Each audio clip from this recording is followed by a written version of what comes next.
میں غوث پاک دا تو بھی ساں ایک وہ بھی سنے نا، فرشتے آئے تو انہوں نے پہلا سوال کیا مر ربو کا، تو انہوں نے کہا میں شیخ عبد القادر جیلانی کا دھوبی ہوں. اور یہ واقعہ اشرف علی تھانوی نے بھی نقل کیا ہوا ہے، صرف بریلوی نہیں بیان کرتے.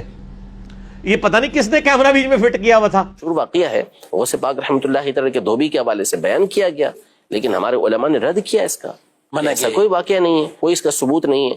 تو ہمارے جو اسلاف ہیں باقاعدہ فتاوا دیے، بالکل فتاوا اس کے اوپر فتاوا دیے، بالکل شریف العبدی صاحب رحمۃ اللہ علیہ کا فتویٰ ہے، مفتی جلال الدین امجدی صاحب رحمۃ اللہ تعالی کا فتویٰ ہے. اور ایسی چیزوں کا رد ہمارے علماء کرتے ہوئے آئے ہیں. خود ہمارے امام اہل سنت رحمۃ اللہ تعالی نے فتاوی رضویہ میں غوث پاک کی طرف منسوب کرامت پہ گفتگو کی اور بیان کیا اس بات کو کہ اس سوال کیا گیا، دو کرامتوں کے بارے میں سوال کیا گیا. اس میں سے ایک کرامت یہ تھی کہ کسی لڑکے کا انتقال ہو گیا تو اس کی روح نکل گئی اس کے جسم سے، اسرائیل علیہ السلام نے اس کی روح نکال لی، تو اس کی ماں روتے ہوئے پہنچی تو حضور غوث پاک رحمۃ اللہ تعالی علیہ نے حضرت اسرائیل علیہ السلام سے بات چیت کی. وہ آسمانوں پر تھے یا جہاں بھی تھے، ان کے ہاتھ میں روحوں کا تھیلا تھا. تو واقعے کے اندر یہ بیان کیا گیا کہ انہوں نے ان سے روح کا تھیلا چھین لیا، تو اس میں جتنے بھی روحیں تھیں وہ جسموں کی طرف لوٹ گئیں.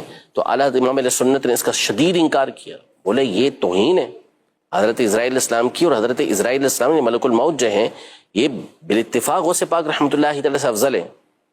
تو کسی فرشتے کی توہین یہ تو ویسے ہی ناجائز و حرام و کفر ہے، تو اسرائیل علیہ السلام کی توہین غوث پاک رحمۃ اللہ تعالی کیسے کر سکتے ہیں؟ صحیح غلط چیز تھی نا، اس کا انکار کیا، نہیں تسلیم کیا اس کو.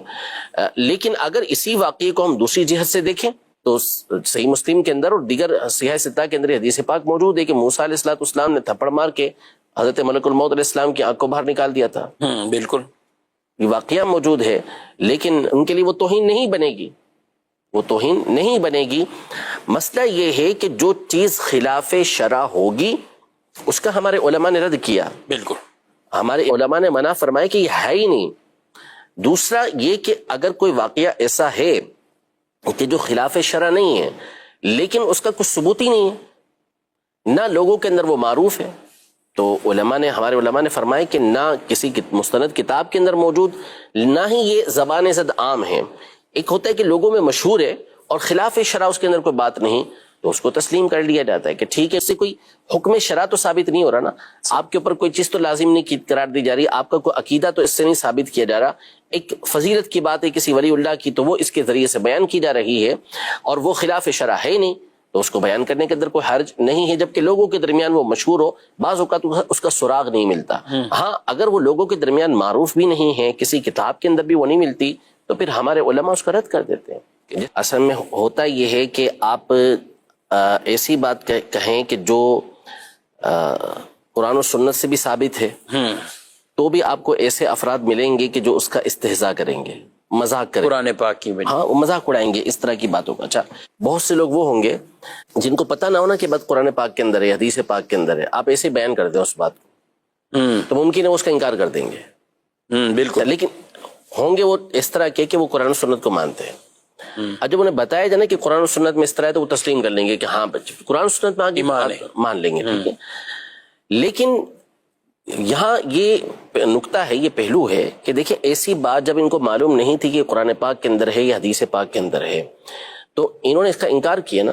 اس کا مطلب یہ ہوا کہ ان کی عقل نے کہا کہ نہیں ایسا نہیں ہو سکتا، لیکن ان کی عقل تھی قرآن و سنت کے تابع، تسلیم کرنے والے تھے، مان لیا.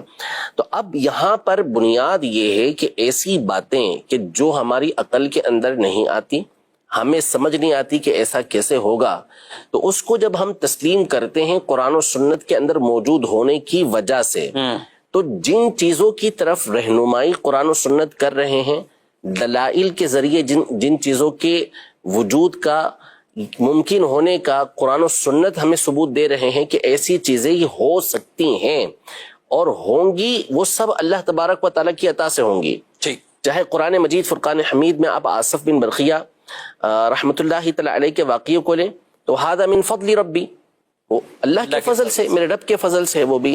یا آپ حضرت مریم رضی اللہ تعالی عنہا کے واقعے کو لیں تو وہ کیا ہے کہ قالت هو من عند اللہ، کہ اللہ کی طرف سے، ان اللہ یرزق من یشاء بغیر حساب، اللہ جس کو چاہتا ہے بے حساب اس کو رزق دیتا ہے اللہ تبارک و تعالی. تو اس کا مطلب یہ ہوا کہ عمومی طور پر اس طرح کے واقعات جو ہوتے ہیں وہ ہوتے ہی ایسے ہیں کہ جو نہیں ہوتے جبھی تو وہ کرامت بنتے ہیں. صحیح. ہاں اگر وہ ایسے ہونا کہ جن کا ٹکراؤ قرآن و سنت کے ساتھ ہوتا ہو تو پھر ہم کہیں گے کہ جی یہ ہم بھی تسلیم نہیں کریں گے. ظاہر ہے کہ پھر وہ کرامت ہے ہی نہیں, وہ بات ہی جھوٹی ہے, وہ غلط ہے.